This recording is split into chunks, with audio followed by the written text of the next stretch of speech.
Chers téléspectateurs, bonsoir. Ce soir, j'aimerais être avec vous et je suis avec quelqu'un devant moi, un gentilhomme que vous voyez.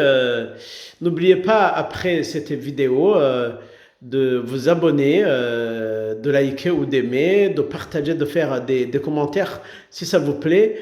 Je lui demande d'abord de se présenter à vous. Bonjour, je m'appelle Aristote Mangala, j'ai 28 ans, donc je suis étudiant en master en philosophie à distance et puis je suis apprenti ingénieur, bâtiment et travaux publics, donc transition numérique, ici à Nancy et je suis membre de la paroisse Saint-Charles de Foucault, ici à Nancy et membre également du groupe Théobase, un groupe qui rassemble de jeunes professionnels et étudiants. Très bien, tu nous dis que ton prénom est Aristote. Ouais. Est-ce que c'est Aristote le philosophe ou pas? Bah, c'est effectivement Aristote le philosophe. Donc, pour une petite anecdote, c'est mon frère qui m'a donné ce prénom. Donc, quand je suis né, il était en terminale et il était inspiré de son cours de philosophie. Donc, du coup, il a demandé à ses parents que son petit frère s'appellerait Aristote, d'où le prénom qu'ils m'ont donné. Est-ce que Aristote le philosophe t'inspire dans ta vie ou bien sa pensée t'inspire? Dans ta Euh, manière de vivre, hein? Dans ma manière de vivre, en quelque sorte, oui, en deux volets. Il y a une citation que j'aime beaucoup qui dit le courage est la première des qualités des hommes parce qu'elle garantit le reste, donc il faut être courageux. J'aime bien cette citation. Et le deuxième volet, c'est le juste milieu, donc qui est aussi quelque chose de très important aujourd'hui dans notre vie. Il faut savoir trouver l'équilibre dans toute chose. Donc, ne pas faire trop ou moins et essayer de trouver le milieu. Donc, sur ça, effectivement, sa philosophie m'inspire. Et en plus, quand on te voit, tu es un homme de vertu. Or, Aristote nous parle des vertus. Merci. Quelle est la vertu vraiment qui t'inspire dans sa philosophie? La vertu qui m'inspire dans sa philosophie, comme j'ai dit tout à l'heure, je crois que, et je reste sur le courage, parce que même pour aimer, il faut être courageux. Pour pratiquer la justice, il faut être courageux. Pour faire valoir la démocratie dans une société, il faut être courageux. Je crois que je reste sur la vertu du courage qui m'inspire. Ah, finalement, je serai Aristote. Ok, très bien. Ce soir, je te vois ici sur la paroisse. C'est pourquoi? Donc là, ce soir, on est à la rencontre de jeunes étudiants et professionnels du coin, donc de la paroisse Saint-Charles-de-Foucault. On se rencontre généralement une fois par mois pour discuter de Dieu, des questions de la vie. Et chaque mois, on a un thème qu'on choisit et puis on partage ce thème autour d'un repas et des nouvelles. Donc, voilà. Voilà pourquoi on est là ce soir. Comment s'appelle le groupe? Donc le groupe s'appelle Théobase, Croire en Jésus. Donc c'est une initiative du diocèse de Nancy et Toul, mais que nous essayons d'originaliser par rapport à nos origines, à nos cultures et à en faire quelque chose voilà, d'agréable, de convivial pour tout le monde dans la Mhm. paroisse. Est-ce que vous avez un plan que vous suivez dans le groupe? Si Oui. oui, peux-tu nous détailler ce plan pour attirer les autres qui ne sont pas du groupe, d'autres jeunes étudiants et jeunes professionnels Alors, sur la paroisse? cette année, on s'est fixé beaucoup d'objectifs et on s'est donné tout un plan à suivre. Mais nous partirons déjà avant tout sur les objectifs. Donc, comme je disais tout à l'heure, on veut que le groupe soit un point de rencontre, en tout cas pour tous les jeunes qui arrivent dans le quartier, les primo-arrivants en France qui arrivent et nous voulons que le groupe soit un lieu de rencontre, mais aussi de référence pour que nous partagions des informations sur la ville de Nancy, sur les inscriptions, sur les rencontres, le groupe qu'il y a dans la région, et aussi pour mûrir notre foi. Donc cette année, dans nos rencontres, il y a des moments, il y a des moments de prière, il y a des moments de partage, et durant l'année, on va prévoir de temps de récollection, de temps de retraite qui nous permettra davantage de nourrir notre foi. Voilà un peu le... Oui, tu nous parles de la foi et puis j'ai l'impression que les jeunes qui viennent d'autres coins du monde, spécialement dans des pays très catholiques, une fois arrivés dans cette société qui est sécularisée, ils perdent la foi. Comment les motiver? Ça, c'est une très bonne question. Je crois que pour motiver, il faut passer par une forte sensibilisation. Donc, d'où on essaye de faire ces flyers pour déposer dans des résidences universitaires, pour déposer à la paroisse. Question d'informer déjà. La plus importante, la plus importante étape, c'est d'informer déjà ces jeunes, d'aller à leur rencontre, essayer de discuter avec eux pour les attirer vers nous et vers le Christ. Donc les plus durs, ça serait effectivement cette étape de sensibilisation qu'on va essayer de se donner, de se fixer pour attirer tous ces jeunes. Ah, très bien, parce que nous faisons cette interview au moment où nous allons commencer la semaine missionnaire. Finalement, tu crois que tu es missionnaire? Si oui, dans quel sens? Je crois que je suis missionnaire en quelque sorte, de par ma confirmation. Donc, par le sacrement de la confirmation, j'ai eu en quelque sorte la mission de propager l'évangile du Seigneur. Et j'essaye à mon niveau de propager cette bonne nouvelle dans mon engagement de chaque jour. Et puis voilà, je crois que je suis en quelque sorte missionnaire. Ouais. Et justement, le pape nous demande d'être des témoins. Parce qu'il se peut que ce monde-là a plus besoin de témoins que de maîtres. Il s'inspire sur la pensée de Paul VI dans Evangelii, nous y en dit, numéro 60. Et comment inciter les jeunes à être des témoins du Christ, surtout dans des endroits où la foi a été perdue? Alors, la première des choses, en tout cas, ça serait de ne pas avoir peur.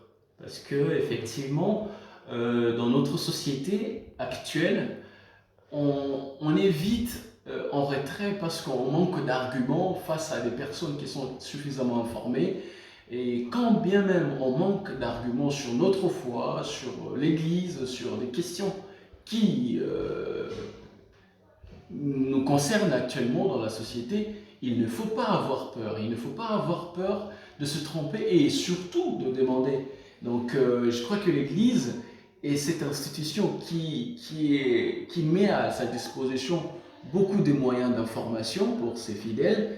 Donc moi, ce que j'inviterais aux jeunes, c'est d'aller suffisamment s'informer et de ne pas avoir peur, de poser la question aux prêtres, d'aller sur Internet, se renseigner sur des questions d'actualité dans l'Église pour avoir des arguments face à des personnes auxquelles ils feront face et qu'ils aient le courage, une fois de plus, de défendre leur foi. Donc, voilà.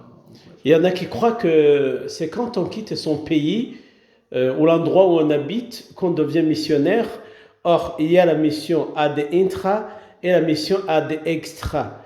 Qu'est-ce que tu fais sur cette paroisse Saint-Charles-de-Foucauld? Alors, tu as quelle mission? Dans la paroisse, je suis catéchiste, donc j'accompagne les élèves de 5e et 6e dans leur parcours pour la profession de foi. Il y en a qui demandent le baptême et la paroisse me demande et va continuer de me demander de temps en temps d'animer des messes, donc je suis animateur de chant également, et il y a aussi le groupe Théobase où j'essaye tant que je peux d'accorder mon temps pour préparer des rencontres et j'aimerais savoir, si c'est pas discret, l'origine de ta foi. Alors, l'origine de ma foi, Et effectivement, c'est ma famille, c'est mes parents qui m'ont initié dans cette grande tradition de la foi. Mais après, j'ai été encadré dans le groupe des formations dans la paroisse. C'est ce qui m'a poussé à aller au séminaire pour se former. Et c'est après le grand séminaire que j'ai voulu me réorienter et aller dans la vie laïque. Ouais. Il y en a qui pensent que la société occidentale a perdu la foi parce que la manière de transmettre la foi n'est pas appropriée actuellement. Est-ce que tu peux nous dire un mot à propos? Alors, c'est très délicat en tout cas. Euh, de vue, on peut croire que la société occidentale a perdu la foi, mais au fond, on trouve également des pratiquants, des personnes qui sont très engagées. Donc le peu qu'il y a, ce sont des personnes qui sont suffisamment et franchement engagées. En tout cas, moi, je pense que c'est les plus beaux. Donc, mieux vaut avoir des personnes vraies, sincères et conscientes de leur foi et qui sont engagées dans la mission que des gens qui viennent remplir l'espace de l'église juste pour le plaisir. Donc moi je crois que la société occidentale est passée à l'essentiel et les gens qui ils sont vraiment en toute conscience et ils se posent des vraies questions de foi que d'autres sociétés. Voilà, je sais que je pense, mais c'est vrai que l'engagement du côté des jeunes est très faible, donc très peu de jeunes qui sont engagés, mais ceux que tu trouves, ceux qu'on rencontre en tout cas, parmi ces jeunes, sont des jeunes très engagés et très conscients de leur engagement. Est-ce que tu as une proposition par rapport à la transmission de la foi? Alors, la proposition est la seule et l'unique, mais c'est aussi la problématique, c'est la communication dans la cellule des bases, la famille. Je crois que, et je pense, la foi est une tradition qui se transmet. Donc, c'est un devoir des parents de transmettre, d'inviter les enfants à prier, d'inviter les enfants à se ressourcer sur des textes de l'Église, d'inviter les enfants à questionner la foi de l'Église. Là où l'Église se confronte aux questions, c'est aux enfants aussi d'apporter leurs réponses. Donc cette participation, je crois que sera le moyen de sensibiliser les enfants à s'intéresser effectivement dans la foi. Tu introduis une notion qui est très essentielle au niveau de la transmission de la foi, parce que la foi se transmet d'abord en famille. C'est ce qu'on appelle l'église domestique. Et cette transmission a été un peu lâchée. Je pense qu'il faudrait revenir à l'essentiel pour retrouver la France qui est la fille aînée de l'église. Merci beaucoup Aristote. Bonne continuation pour ton groupe, notre groupe. Et je crois que la paroisse est fière de toi.